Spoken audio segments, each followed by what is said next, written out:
Hello and welcome back to Jobs अड्डा।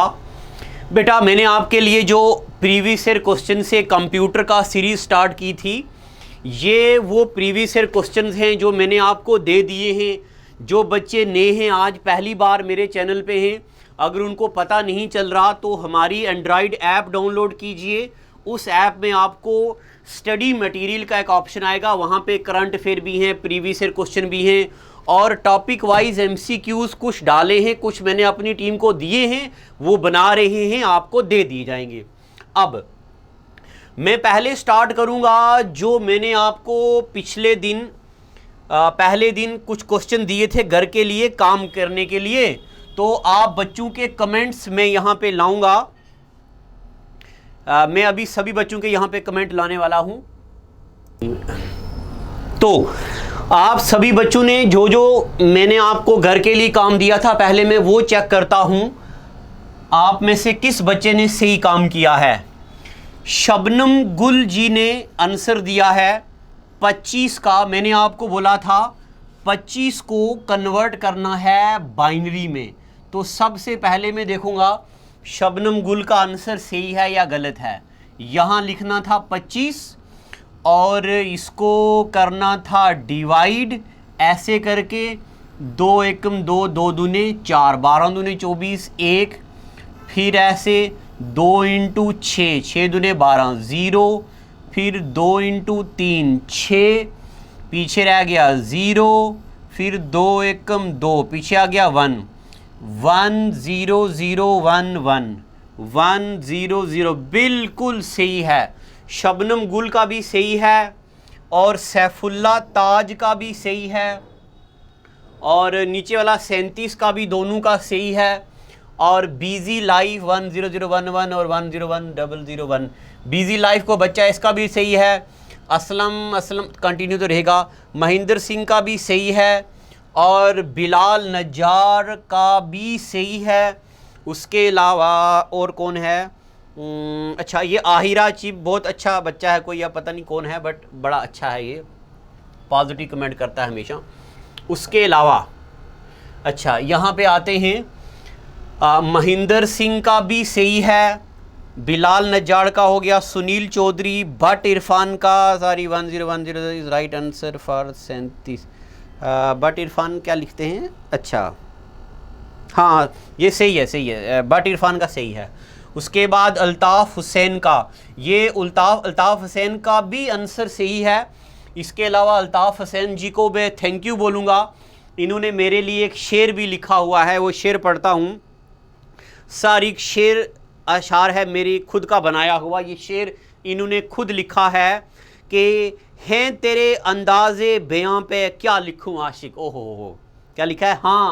हाँ तेरे अंदाज़े बयां पे क्या लिखूं आशिक। क्या लिखा आगे? हाँ, बरसों से अल्फाज ढूंढता रहता हूँ। वेरी गुड, बहुत अच्छा, बहुत ज़बरदस्त अल्ताफ़ हुसैन। एक बार फिर से पढ़ूँगा। हाँ तेरे अंदाज़े बयां पे क्या लिखूं आशिक, बरसों से अल्फाज ढूंढता रहा हूँ। ये अल्ताफ़ हुसैन ने बड़ा अच्छा शेर लिखा है। तो अल्ताफ़ हुसैन जी, आपको मेरी तरफ से भी यही शेर है कि खुदा आपको कामयाबियाँ दे, इतनी कामयाबियाँ बेटा, आपके कमरे के अंदर घुसने से लोगों को पता चल जाए कि ऑफिसर आ गया है कोई। इतनी ज़बरदस्त शान हो आपकी सभी बच्चों की। तो ये आप वो बच्चे जिन्होंने मेरे पिछले क्वेश्चनों के आंसर दिए हैं, बिल्कुल सही हैं। अब मैं चलता हूँ आगे यहाँ से, तो मैं क्वेश्चनों को ज़रा फिर से अगले क्वेश्चनों को पढ़ाता हूँ मैं। देखो, पहला क्वेश्चन है आज का, unsolicited commercial emails is known as. क्या होता है अनसोलिसिटेड कमर्शियल मेल? क्या थ्रेड होता है? नहीं।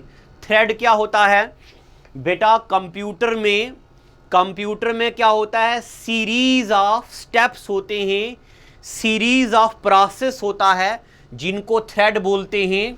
उसके बाद स्पैम क्या होता है? स्पैम, अगर आपने मेरे से ईमेल एंड इंटरनेट वाला टॉपिक पढ़ा हुआ है तो आपने वहाँ पढ़ा होगा, मैंने आपको पढ़ाया है।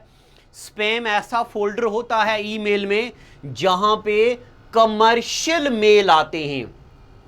ढेर सारे बिजनेस पर्पस के मेल आते हैं, वो स्पैम में आता है। ड्राफ्ट क्या होता है? तो ड्राफ्ट में मैंने आपको बताया था, जो मेल आपने लिखा बट अभी सेंड नहीं हुआ, वो ड्राफ्ट में चला जाता है, तो इसका आंसर ड्राफ्ट नहीं होगा। इंट्रोड्यूसर इसका आंसर नहीं होगा।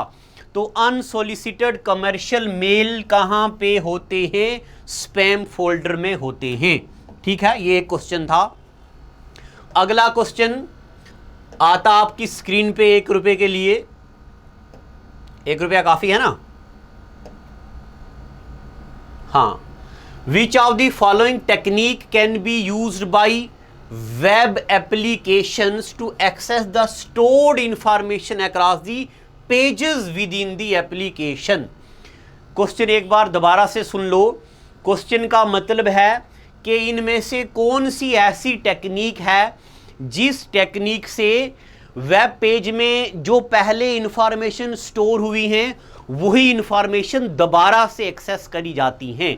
देखो, कभी कभार बेटा क्या होता है, मान लो आपके सामने ये कोई फॉर्म रखा हुआ है और ये फॉर्म पे ढेर सारे कॉलम्स हैं। यहां पे लिखा है आपका नेम, यहां लिखा है आपका रोल नंबर, यहां लिखा आपका फोन नंबर, यहां लिखा आपका एड्रेस। कभी कभार आपने देखा होगा जब आप ऑनलाइन फॉर्म भरते हो, आप यहां पे एक चीज भरते हो, बाकी ये भी ऑटोमेटिकली खुद ही भरने जाती हैं।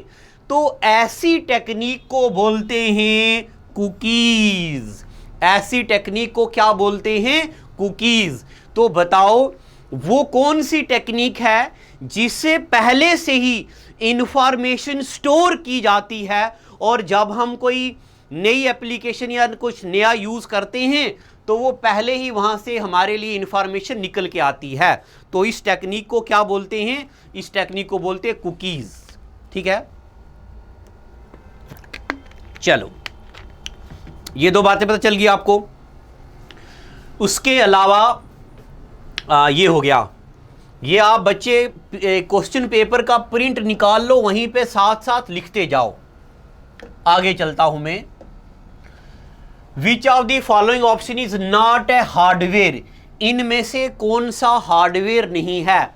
अब बेटा आप मुझे एक बात बताओ, क्या ये कोई पढ़ाने वाली चीज है? ये मैं ना ही पढ़ाऊं तो बेहतर है। क्या रैम हार्डवेयर है? तो भाई रैम हार्डवेयर होती है।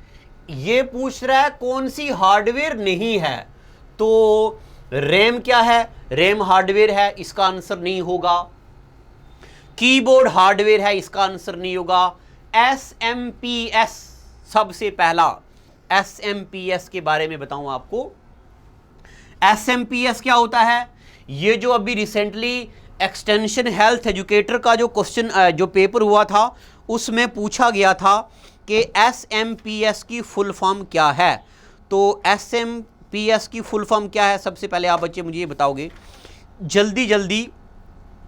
जब तक मैं बोल रहा हूं तब तक आप SMPS की फुल फॉर्म मुझे नीचे लिख के बताओ। क्या होता है SMPS की फुल फॉर्म? SMPS का मतलब होता है सिंपल मेल प्रोटोकॉल वाला। अगर आपने देखा होगा SMPS का फुल फॉर्म इस बार पेपर में पूछा हो गया था। तो आप जल्दी मुझे, अब मैं नहीं बताऊंगा, आप जल्दी मुझे SMPS की फुल फॉर्म लिख के बताओ। अगर आपने एक्सटेंशन हेल्थ एजुकेटर का पेपर दिया है तब भी, अगर नहीं दिया है गूगल से सर्च करके बताओ जल्दी जल्दी SMPS की फुल फॉर्म, और थोड़ा बहुत इसके बारे में 1-2 लाइनें और भी लिख देना। तो इसका आंसर क्या होगा? इंटरप्रेटर जो है वो soft, which are the following is option is not a interpreter. Interpreter जो है वो हार्डवेयर नहीं होता। मैंने आपको पढ़ाया है कंपाइलर, असेंबलर, इंटरप्रेटर। तो इंटरप्रेटर में मैंने आपको बताया था इंटरप्रेटर क्या होता है? सॉफ्टवेयर होता है। इंटरप्रेटर क्या होता है? सॉफ्टवेयर। इंटरप्रेटर के बारे में मैंने आपको पढ़ाया था कंपाइलर क्या होता है, ये मैं आपको पढ़ा चुका हूं। कंपाइलर क्या होता है, उसके बाद इंटरप्रेटर क्या होता है, उसके बाद असेंबलर क्या होता है। इन तीनों में फ़र्क मैं आपको पढ़ा चुका हूं। तो आप बच्चों को क्या करना है, अभी से इसी क्वेश्चन के नीचे 2 पॉइंट लिख दो कंपाइलर के, 2 पॉइंट लिख दो इंटरप्रेटर के और 2 पॉइंट लिख दो असेंबलर के। ऐसे करके आप 2-2 लाइनें इनके बारे में लिखो ताकि आपको रिकॉल रहेगा। अगला question, DNS is host name to IP address translator. DNS stand for, सबसे पहले तो मैं आपको एक बात बताता हूं, जब भी हम लिखते हैं www.facebook.com तो फेसबुक के सर्वर में ये फेसबुक सर्च नहीं होता। क्या फेसबुक के सर्वर में फेसबुक नाम सर्च नहीं होता, वहां पे फेसबुक का इस एड्रेस का IP एड्रेस सर्च होता है। क्या सर्च होता है? IP address. तो ये इस नाम को IP एड्रेस में कौन कन्वर्ट करता है? आखिर कौन ये अनोखा काम करता है? तो ये काम करता है DNS। क्या करता है? DNS।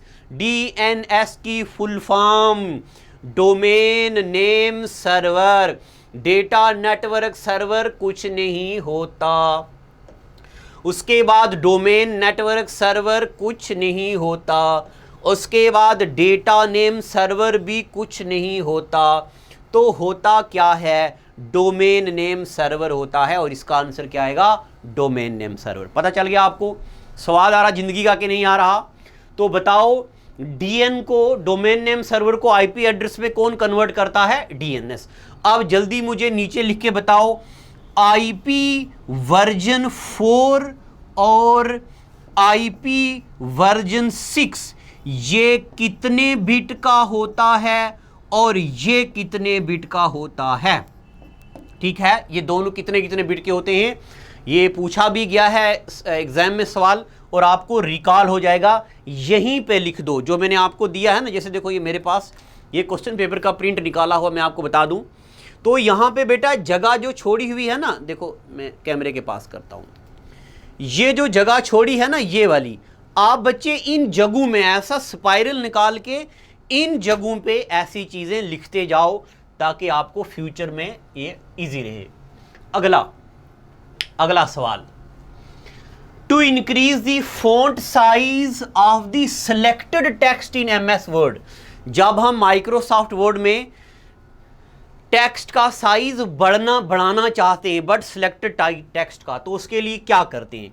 अगर आप मेरे पेड कोर्स में हो तो वहाँ मैंने आपको पढ़ाया हुआ है, क्या पढ़ाया हुआ है कि अगर आप Ctrl+ ये वाली ब्रैकेट दबाएंगे तो आपका जो वर्ड का साइज है 1 बढ़ जाएगा, और अगर आप ये वाला दबाएंगे तो आपके वर्ड का साइज 1 कम हो जाएगा। यानी कि जितना साइज पहले था, ऐसी ब्रैकेट दबाने से वो साइज 1 कम हो जाएगा, ये दबाने से वो साइज 1 बढ़ जाएगा। तो अभी यहाँ पे जो जगह छोड़ी है वहाँ पे लिखो, बताओ जी डिफ़ॉल्ट फ़ॉन्ट साइज कितना होता है MS वर्ड का? बताओ जी डिफ़ॉल्ट फ़ॉन्ट टाइप क्या होता है MS वर्ड का? ये दो चीज़ें यहाँ पे खाली स्पेस पे आप बच्चे लिखो। ठीक है, तो वीडियो ज़्यादा लंबा ना हो जाए, मेरी कोशिश रहती है कि छोटा करने की। चलो, तो ये आज के 5 सवाल थे। इसी तरह अब आपके लिए केमिस्ट्री और बायोलॉजी के भी सवाल आने लगेंगे इसी तरह। तो इस सीरीज़ को प्रमोट भी करो ताकि सभी बच्चों को फ़ायदा मिले, और अपने डाउट नीचे कमेंट सेक्शन में लिखो। एक नई बात, आप में से कितने बच्चे चाहते हैं कि वो ऑफिस में विज़िट करें और हमारे एक्सपर्ट से टाइपिंग की सलाह लें कि टाइपिंग में हाथ कहाँ रखना है, कहाँ नहीं रखना है?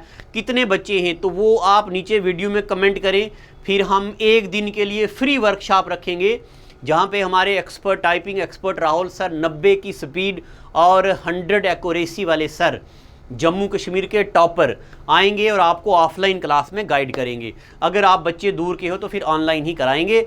तो बस आज इतना कहना था। Thank you and God bless you.